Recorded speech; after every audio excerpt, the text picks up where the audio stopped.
Success story country का नाम है जर्मनी का। स्टूडेंट का ये वीज़ा आया है, बैचलर वहाँ की पब्लिक यूनिवर्सिटी में फ्री ऑफ कॉस्ट करने के लिए जा रहा है। तो इस वीडियो को स्टार्ट करने से पहले मैं आप सबका स्वागत करता हूँ, मेरी तरफ से आप सबको नमन है।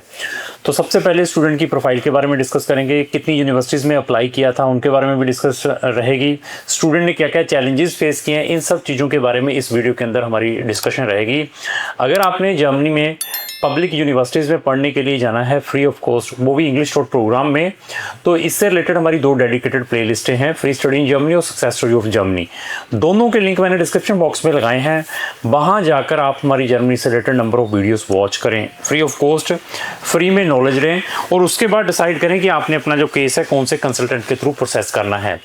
इवन हम बच्चों को ऑफलाइन और ऑनलाइन जर्मन क्लासेस भी प्रोवाइड करते हैं और आप हमसे IELTS, PT, TOEFL ये भी ऑनलाइन और ऑफलाइन सीख सकते हैं।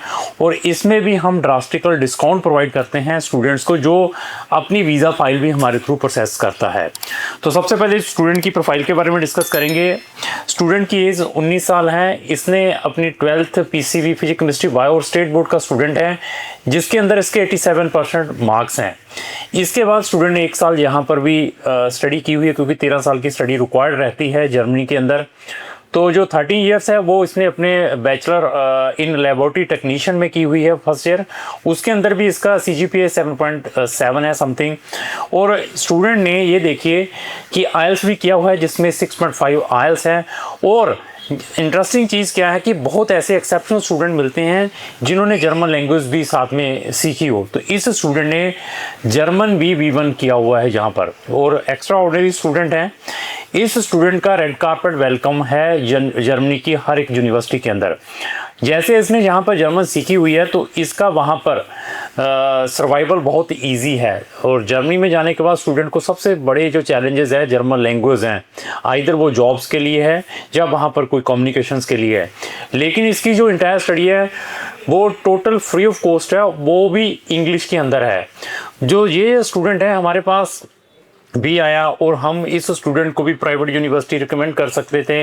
इवन इसको हम फाउंडेशन, जिसको प्रिपरेटरी प्रोग्राम है जर्मनी के अंदर गवर्नमेंट यूनिवर्सिटीज़ में, वो भी फ्री ऑफ कॉस्ट है, उसमें भी भेज सकते थे। लेकिन स्टूडेंट को यही बताया गया कि आपने अगर जर्मनी में जाना है, सबसे पहले थिंक अबाउट गवर्नमेंट यूनिवर्सिटीज़, उसके बाद कोशिश करें डायरेक्टली बैचलर में जाने की कोशिश 13 साल की यहाँ पर स्टडी करने के बाद, और इंग्लिश प्रोग्राम में जाएँ। तो अभी ये स्टूडेंट वहाँ पर जर्मनी में हायर स्टडीज़ के लिए जा रहा है। अभी स्टूडेंट से भी पूछेंगे कि इसकी जर्नी कैसी रही है हमारे साथ, ये सारी की सारी डिस्कशन स्टूडेंट के साथ भी रहेगी। सबसे पहले मैं आपका स्वागत करता हूँ इस वीडियो में, मेरी तरफ से नमन है, नमस्कार है। तो मैं सबसे पहले ये पूछना चाहूँगा कि आपकी जो हाईएस्ट एजुकेशन क्या है? I completed my 12th in medical stream. तो कौन से बोर्ड से की हुई है आपने? पंजाब बोर्ड। परसेंटेज कितने हैं आपके? 87%। ठीक है, तो आपने कोई IELTS और PT भी किया हुआ है? Yes, IELTS की है, जिसमें मेरे 6.5 बैंड्स हैं। तो आपने कोई जर्मन लैंग्वेज भी सीखी है? Yes, definitely, मैं जर्मन लैंग्वेज की है B1 तक। तो B1 आपने सिर्फ कोचिंग ली है या इसका एग्जाम भी दिया है? एग्जाम भी दिया है। कहाँ से दिया था एग्जाम? मैंने गोएथे इंस्टीट्यूट, गोएथे से किया हुआ है। तो इसके बाद हमने आपके जो एडमिशन्स हैं वहाँ पर प्राइवेट में डाले हैं या गवर्नमेंट यूनिवर्सिटीज़ में? Government universities. तो गवर्नमेंट में जो आपका एडमिशन आए हैं, कितनी यूनिवर्सिटीज़ में डाले थे? 3 यूनिवर्सिटीज में। तो आपके 3 यूनिवर्सिटी से ही एडमिशन आए हैं या कहीं तीनों में एडमिशन आए हैं? तो प्रोग्राम्स के नाम बताएंगे जहाँ जहाँ पर एडमिशन डाले? नेचर इंस्पायर्ड साइंस है, नर्सिंग है और बायोकेमिस्ट्री है। तो नर्सिंग इसका है वो जर्मन टोट में है, क्योंकि नर्सिंग वहाँ पर है, क्योंकि इसने B1 किया हुआ था। तो दैट इज 13 साल की स्टडी थी, वो भी मिला है। उसके लिए बहुत सारी फॉर्मेलिटीज़ करनी पड़ती है, लोकल कॉन्ट्रैक्ट ढूंढना पड़ता है, ऐसी सारी चीज़ों के बारे में देखना पड़ता है। तो एडमिशन आने के बाद जब आपके एडमिशन्स आ गए तो आपने जो वीज़ा भी ऑनलाइन अप्लाई किया हुआ उनके CSP पोर्टल के ऊपर, तो जब आपके वहाँ पर बायोमेट्रिक हुए थे, बायोमेट्रिक देने के बाद आपका वीज़े का डिसीजन कितने टाइम के बाद आया? With in weeks visa grant हो गया सीगा। देखो, हफ्ते के अंदर वीज़ा ग्रांट हुआ है। जर्मनी जो गवर्नमेंट है या जर्मनी एम्बेसी है, they are very fast, they are most welcoming like that type of students. Market के अंदर 90% जो कंसल्टेंट है बच्चों को वहाँ की प्राइवेट यूनिवर्सिटीज़ में भेजते हैं, जिसकी 7-7, 8-8, 9-9, 10-10 लाख रुपए की फ़ीस है।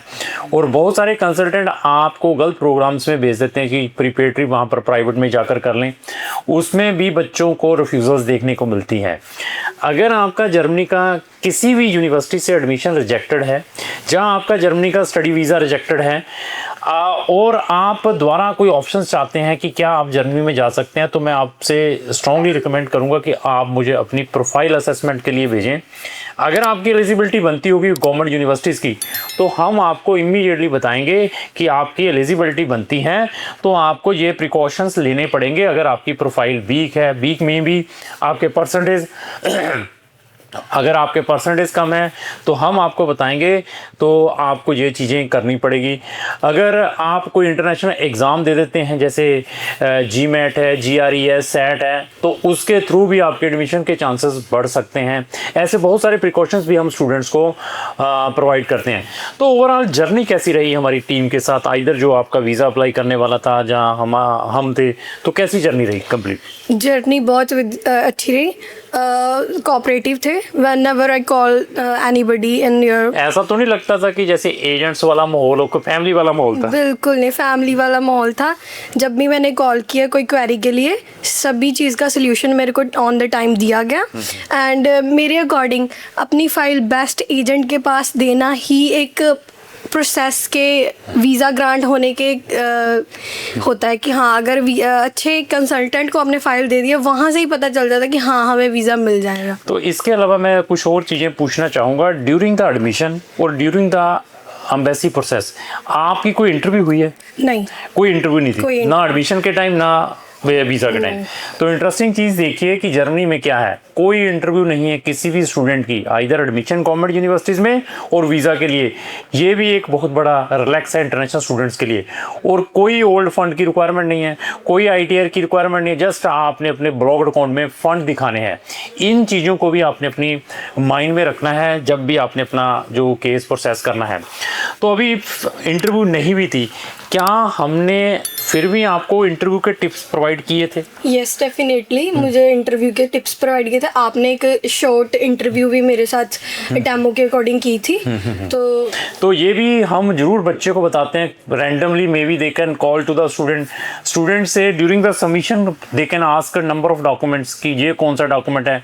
हम बच्चे को फिर भी प्रिपेयर करके एम्बेसी में भेजते हैं कि बच्चे को अपनी फाइल के बारे में पूरा पता हो। और अभी अकोमोडेशन के काफ़ी चैलेंजेस हैं, अकोमोडेशन में प्रॉपर इसकी हेल्प करेंगे। और बिफोर ट्रैवलिंग इसको प्री डिपार्चर ट्रेनिंग भी प्रोवाइड की जाएगी कि आपने प्री डिपार्चर ट्रेनिंग में क्या क्या प्रिकॉशंस लेने हैं। मे बी इसको क्वेश्चनिंग यहाँ पर भी हो सकती है, वहाँ पर एयरपोर्ट पर भी हो सकती है। वहाँ जाने के बाद अपने अकाउंट को कैसे अनब्लॉक करवाना है, वहाँ पर अपनी रजिस्ट्रेशन कैसे करवानी है, इन सब चीज़ों में भी स्टूडेंट को ब्रीफ किया जाएगा। तो फिर ओवरऑल 10 में से कितने नंबर? अगर दे सकती होती तो मैं ज़्यादा देती। तो बहुत बढ़िया लगा। तो अगर आपने जर्नी में हायर स्टडीज़ के लिए जाना है तो आप हमारे दिए गए नंबरों पर संपर्क कर सकते हैं। थैंक यू, धन्यवाद।